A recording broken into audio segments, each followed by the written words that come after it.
Hola, muy buenos días. Espero que todos se encuentren muy bien en la familia Renaceres. Mi nombre es Ángela María Abraham. Yo soy la neuropsicóloga de la institución en este momento y pues he estado a cargo de realizar las evaluaciones neuropsicológicas de los usuarios de Renaceres. Hoy vamos a hablar de un tema muy importante. Recordemos que la vez pasada estuvimos hablando acerca de las consecuencias a nivel cognitivo, a nivel del cerebro, del uso de sustancias psicoactivas. Hoy vamos a hablar también de un tema que es muy importante y es el deterioro cognitivo.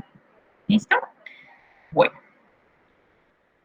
en primer lugar, ¿qué es el deterioro cognitivo como tal? Y es muy importante diferenciar el deterioro cognitivo normal al deterioro cognitivo patológico.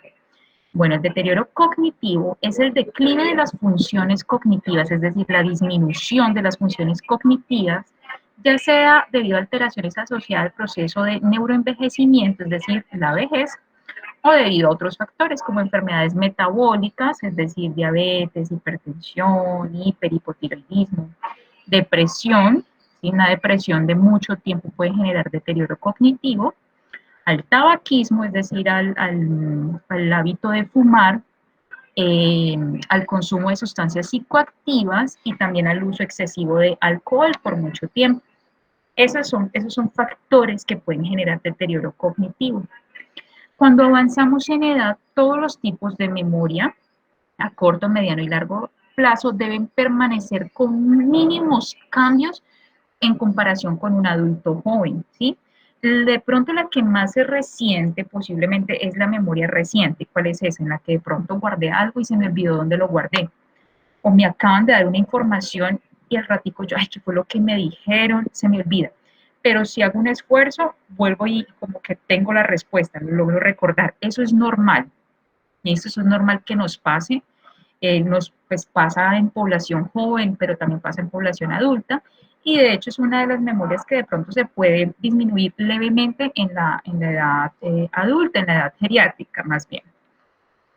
De igual modo, la capacidad verbal, el vocabulario, la comprensión y las capacidades ejecutivas deben mantenerse intactos con la edad, ¿sí?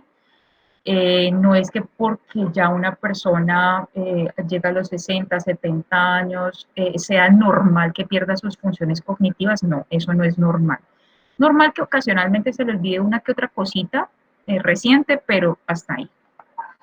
Sin embargo, sí se puede encontrar es un lentecimiento del procesamiento de la información, es decir, se demora un poco más para comprender, se demora un poco más para recordar ciertas cosas, pero las recuerda finalmente, ¿sí? Se toma más tiempo para analizar, para leer un texto y entenderlo. Eso es normal porque se vuelve un poco más lento el procesamiento de la información, pero lo logra hacer.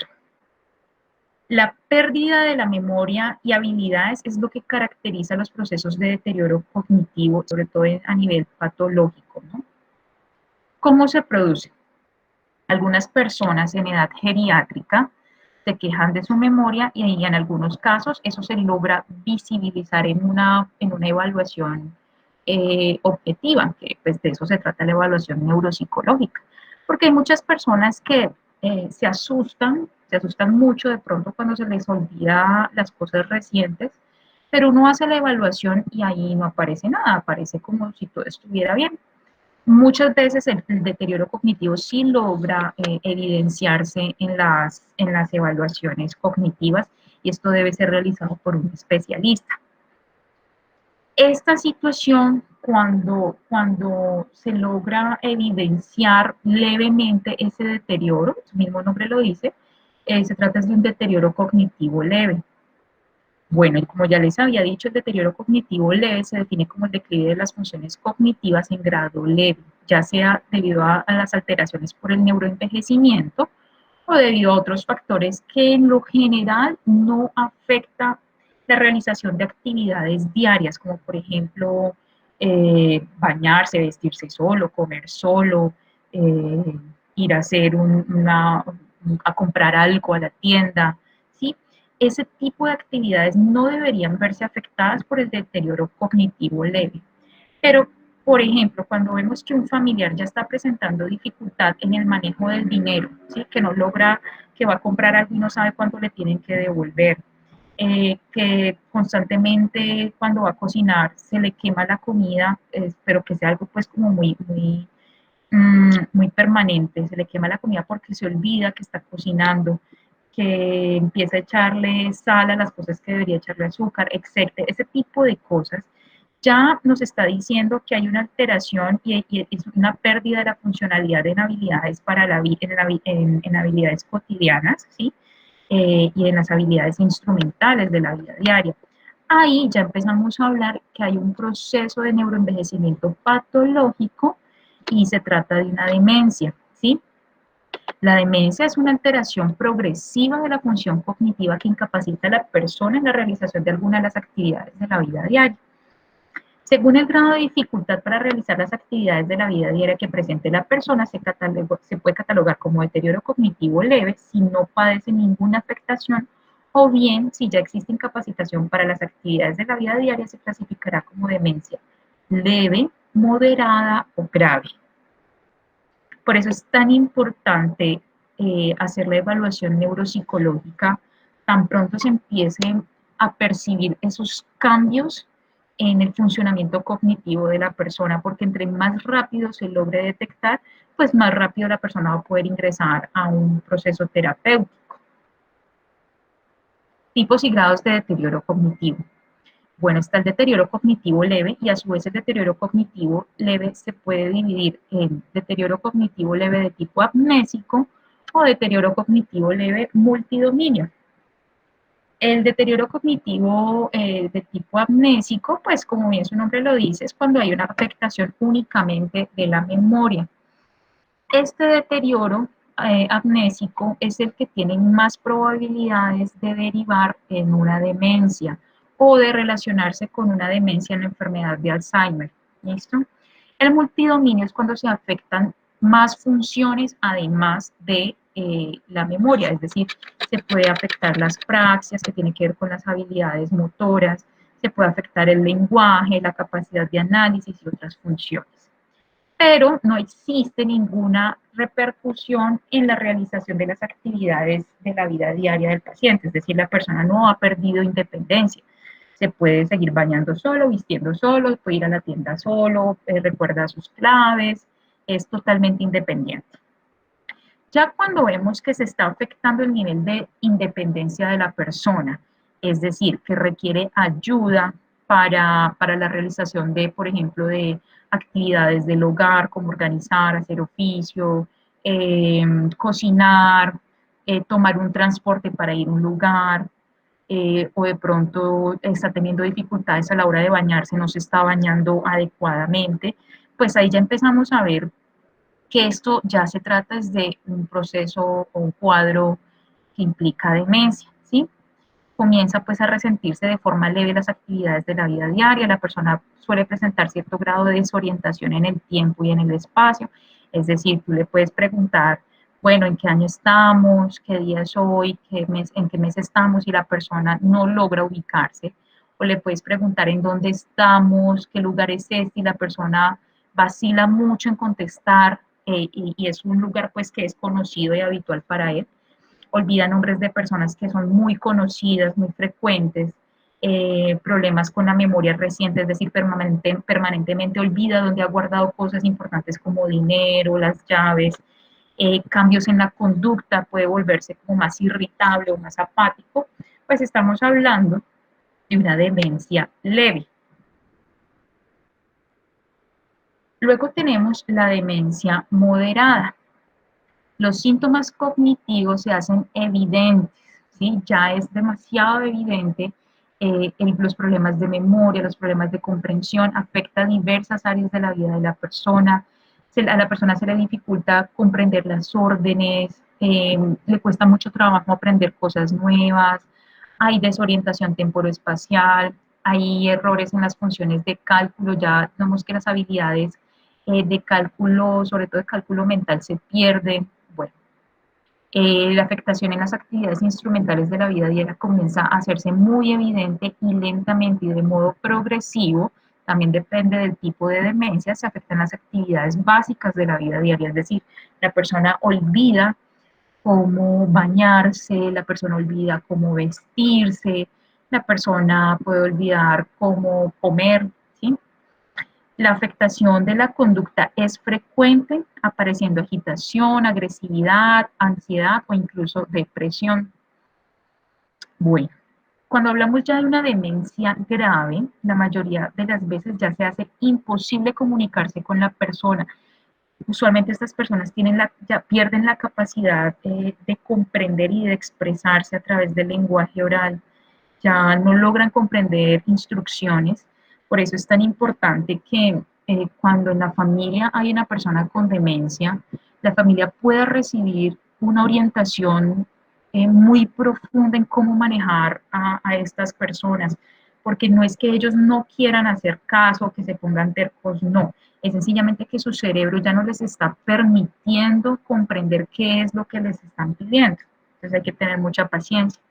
No comprenden lo que se les dice o lo que ellos dicen o logran expresar no tiene sentido. Hay una pérdida total de la memoria remota, incapacidad para escribir, para cuidar de sí mismo. La persona es totalmente dependiente para la realización de actividades básicas de la vida diaria. O sea, ya son personas que hay que ayudarlos a bañarse, a vestirse, a comer. La demencia. La demencia en sí es el deterioro adquirido, ojo, porque esto no es desde el nacimiento, sino que se adquiere, aunque hay un factor hereditario importante asociado al menos al de otra de las funciones cognitivas y que afecta la vida diaria de las personas que la padecen. La demencia como tal no tiene cura, o sea, si ya hay un diagnóstico de demencia, eso no se cura, tiene manejo, pero no hay nada que detenga completamente la evolución, ¿sí? Y su evolución va a depender de factores neuroprotectores y hábitos de vida y también de la reserva cognitiva. Ya les voy a explicar bien qué es eso. Bueno, las principales funciones cognitivas que son afectadas en la demencia son la memoria corto, mediano y largo plazo, las áreas del lenguaje, tanto la comprensión, elaboración y el vocabulario, las habilidades manuales y habilidades motoras pueden afectarse también como las praxias, las funciones que nos permiten resolver problemas o ejecutar acciones, es decir, funciones ejecutivas, los rasgos de la personalidad que se ven comúnmente afectados en los casos de demencia con afectación de las, pues es cuando hay una demencia, hay un tipo de demencia que se llama demencia frontotemporal, eh, y en esa particularmente se afecta mucho la parte del comportamiento, ¿no? Es cuando se daña toda la parte frontal del cerebro. Sin embargo, en otros tipos de demencia, como la enfermedad de Alzheimer o la demencia vascular, también hay afectación del área comportamental. Bueno, ahora esto es supremamente importante. ¿Cómo podemos proteger nuestro cerebro del deterioro cognitivo y del avance de la demencia? A ver, como les digo, la demencia en algunos casos puede ser hereditaria, ¿sí? Por ejemplo, cuando en nuestra familia hay alguien con enfermedad de Alzheimer y que ya haya desarrollado una demencia, pues hay una probabilidad en los demás familiares de padecer también este tipo de enfermedad. Por eso es muy importante hacerse la evaluación neuropsicológica desde los 40 años, así no estemos presentando pues muchos síntomas y hacerse esta evaluación periódicamente cada año, cada 2 años, cuando tenemos un familiar o varios familiares que han padecido demencia. ¿Listo? Porque pues hay un factor que sí es hereditario. Sin embargo, pues hay otros factores que pueden derivar en una demencia. Por ejemplo, una persona con hipertensión arterial de mucho tiempo, que no tenga una buena adherencia a su tratamiento, ¿sí? Puede desarrollar algún tipo de accidente cerebrovascular y ese accidente cerebrovascular puede generar tanto daño en el cerebro que se puede llegar a derivar en una demencia vascular, ¿sí? Entonces también por eso es que hay que tener tanto cuidado con este tipo de enfermedades, con la hipertensión, con el hipotiroidismo, porque estas son enfermedades que pueden dañar mucho el cerebro si no se logran controlar bien. Hay otras cosas que nosotros podemos hacer para proteger nuestro cerebro. Digamos que no tenemos probabilidades de sufrir de demencia, pero pues sí de un deterioro cognitivo. Entonces, ¿qué tenemos que hacer? En primer lugar, una alimentación balanceada. ¿Qué es una alimentación balanceada? Pues consumir todos los grupos alimenticios, eliminar el azúcar, ¿sí? El azúcar no es que la debamos consumir con moderación, no. El azúcar procesada como tal hay que eliminarla. Con el azúcar que consumimos de las frutas es suficiente, más que suficiente. El azúcar debemos eliminarla de nuestra dieta. Los alimentos ultraprocesados, ¿sí? Esos alimentos de paquetico. Hay muchas personas que comen, por ejemplo, cereal y por ser cereal creen que es nutritivo, que es bueno. El cereal no lo es realmente, el cereal está lleno de azúcar y de otros químicos innecesarios. Entonces es mirar muy bien siempre los valores nutricionales y consumir muchísimas verduras de hojas verdes, frutas, ¿sí? Legumbres, digamos que eso es lo que nos ayuda a nivel nutricional a proteger nuestro cerebro. Prevención y o adecuado manejo de las enfermedades metabólicas. Ustedes saben que, bueno, si bien la hipertensión, por ejemplo, también tiene un factor hereditario, eh, es muy importante conocer que también se ha desarrollado hipertensión por malos hábitos de vida. Entonces, hay que cuidarse mucho en la alimentación, hacer ejercicio, evitar el estrés prolongado y pues controlar este tipo de enfermedades cuando ya se tienen, pues adecuadamente con su medicación y con buenos hábitos. Definitivamente el tabaquismo, ¿sí? Hay deterioro cognitivo asociado al tabaquismo, es decir, al hábito de fumar. Entonces, no es fumar con moderación, sencillamente es no fumar. No fumar porque el cigarrillo no solamente daña los pulmones, la garganta, sino que también daña nuestro cerebro. No al consumo de sustancias psicoactivas, ya todos sabemos que el uso de sustancias psicoactivas daña nuestro cerebro, lo vimos en la sesión pasada, les expliqué cómo cada una de estas sustancias, algunas entran directamente a nuestro cerebro y lo dañan, lo matan, lo queman, matan nuestras neuronas y nuestras neuronas pues una vez muertas ya no se regeneran. Entonces, definitivamente no al uso de sustancias psicoactivas. Yo les diría que no al consumo de alcohol, no llegar a un punto en el que nos empezamos a sentir mareados, nunca llegar a ese punto, porque cuando ya nos empezamos a sentir diferentes, eso significa que ya nuestro cerebro está afectado, ¿listo? Ya cuando el comportamiento cambia, las sensaciones físicas cambian, es porque ya nuestro cerebro se afectó, ¿listo? Entonces no hay que llegar a ese punto. Ejercicio diario durante al menos media hora, lo que recomienda la Organización Mundial de la Salud son 150 minutos semanales, listo, al menos. Entonces es muy importante la realización de actividad física, el ejercicio cardiovascular y también el ejercicio de fortalecimiento. Eso también nos va a ayudar mucho a proteger nuestro cerebro. Nuevos aprendizajes. Miren, el cerebro se estimula ante los retos, ¿sí? El cerebro también se puede volver perezoso. Si nosotros no estamos en constante aprendizaje, nuestro cerebro se atrofia, se vuelve perezoso. Entonces, es importante estimular los nuevos aprendizajes y hacer ejercicios de esfuerzo cognitivo en casa. ¿Cómo lo pueden hacer? En casa ustedes pueden empezar a hacer sopas de letras, laberintos, rompecabezas, pero ya cuando una actividad se vuelve muy fácil y ya la empiezan a hacer automáticamente, esa actividad ya no les está sirviendo. El cerebro se estimula únicamente ante los retos, cuando algo es difícil. ¿Listo?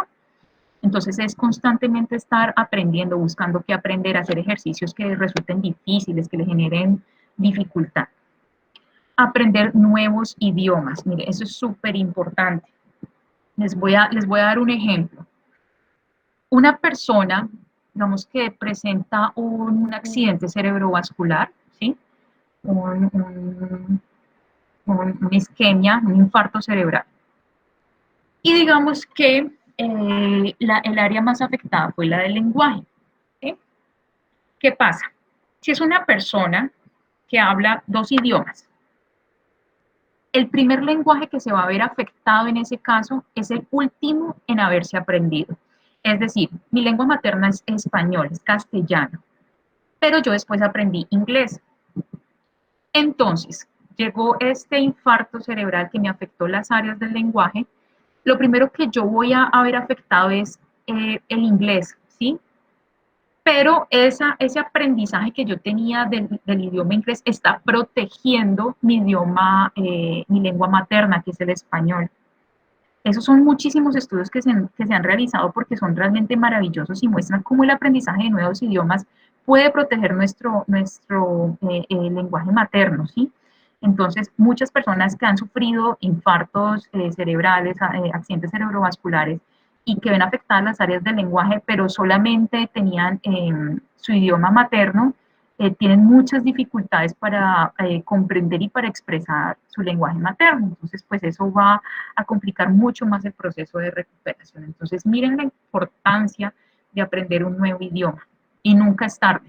No, lo que pasa es que yo ya estoy muy viejo, a mí se me hace muy difícil la pronunciación, no importa, es empezar a activar esas conexiones neuronales que nos permiten el aprendizaje de nuevos idiomas. Así usted no lo vaya a hablar de manera fluida, pero pues que sepa algunas cosas. La lectura y la escritura es fundamental, leer todos los días, así sea de coger un libro y leerse una hojita todos los días y luego hacer un resumen de lo que leyó. Eso también nos permite proteger nuestro cerebro. Realizar actividades en las que se favorezca la interacción social. Yo sé que en estos momentos es muy difícil porque estamos en confinamiento, porque estamos en una pandemia, pero la interacción social es fundamental para el desarrollo de habilidades cognitivas y para el mantenimiento de esas habilidades cognitivas. De hecho, en un proceso evolutivo, dos factores que permitieron la evolución del ser humano y llegar a lo que somos ahora, a una especie pues inteligente. Eh, Uno, en primer lugar, fue el movimiento. Y dos, a partir del movimiento, la interacción social. ¿Listo? Entonces es muy importante tener espacios y darse espacios de hablar con otras personas, de conocer otras personas, de compartir experiencias con otras personas. Escuchar música y bailar, eso activa muchísimas conexiones neuronales, además que generan placer. Y son actividades que generan placer y no son dañinas, ¿listo? Como por ejemplo, o por el contrario, por ejemplo, pues del uso de ciertas sustancias que a algunas personas les genera placer, pero se están dañando y se están matando su cerebro. En cambio, escuchar música y bailar, no. Y es algo que pueden hacer ustedes solos sin necesidad pues, de que hayan otras personas. Esta otra recomendación no se las doy desde un punto de vista espiritual, sino desde las evidencias clínicas. La práctica de yoga, se han hecho muchos estudios clínicos en los que han demostrado que la práctica continua de yoga favorece las conexiones neuronales que fortalecen los niveles atencionales y de memoria. Entonces, esta es una recomendación que no se las doy desde el punto de vista espiritual, porque yo sé que muchos de ustedes no comulgan con ese tipo de prácticas, pero sí se las doy es desde la ciencia, ¿listo? Practicar yoga y meditar. La meditación es fundamental, hay que hacer meditación diariamente. Cada quien decide cómo meditar, si orando, si hablando con un ser supremo o concentrándose en su propio cuerpo. Todos usamos técnicas diferentes, pero meditar también es importante. Evitar el estrés prolongado. A ver, el estrés, no podemos ver al estrés como si fuera algo malo. El estrés nos permite también reaccionar, nos permite también tomar decisiones. Pero cuando es un estrés prolongado, es decir, un estrés que dura mucho tiempo, ya eso es un estrés patológico y eso es un estrés que mata neuronas. Entonces, si usted ya lleva mucho tiempo estresado por determinada situación, es importante solicitar ayuda, puede buscar ayuda psicológica para que le puedan brindar herramientas para afrontar de una manera diferente la situación por la que están pasando. Ayudar a los demás. Ayudar a los demás es una técnica yo a veces digo que ayudar a los demás también es egoísta, porque quien sale más favorecido realmente es uno. La sensación que uno tiene cuando ayuda a otra persona a nivel cerebral es maravillosa y llena a ese cerebro de alegría, de felicidad, de orgullo y de muchas conexiones neurológicas. Entonces, ayudar a otra persona es también un factor neuroprotector. A otra persona, a un animal, hacerse cargo de una mascota, de recoger un perrito, un gatito, un animalito de la calle y ayudarlo, llevarlo para la casa, cuidarlo, quererlo, ¿sí? Generar vínculos, no lo puse aquí, pero el generar vínculos afectivos, ya sea con otra persona o con un animal, también genera unas conexiones neuronales bastante interesantes que pueden proteger nuestro cerebro. Bueno, yo espero que estas recomendaciones las pongan en práctica, no porque, ay, es que yo creo que ya estoy presentando problemas de memoria, no. Y si usted siente que no tiene ningún problema de memoria, de todas maneras, esto hay que hacerlo de manera preventiva. Estas recomendaciones son actividades y prácticas que deberíamos llevar a cabo todos independientemente de cómo estén nuestras funciones cognitivas. ¿Listo? Estas recomendaciones hacen parte de un estilo de vida saludable. Ahora quiero que hagamos un ejercicio para ver cómo está nuestra memoria. Vamos a resolver cada una de estas operaciones mentalmente, es decir, no vamos a usar ni lápiz, ni calculadora, ni papel, mentalmente. Vamos a resolver cada una de estas operaciones y vamos a tener ahí guardaditas las respuestas en la mente. Ojo, no pueden usar ni lápiz, ni papel, ni calculadora.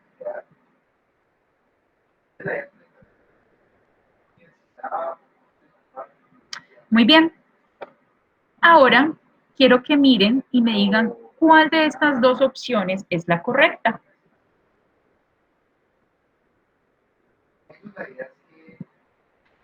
Les dejo este ejercicio para que también lo puedan practicar en casa con sus familiares y si no logran resolverla, está bien. No significa que estén teniendo un problema grave de memoria, sino que pues en algunos casos no todos logramos retener de la misma manera.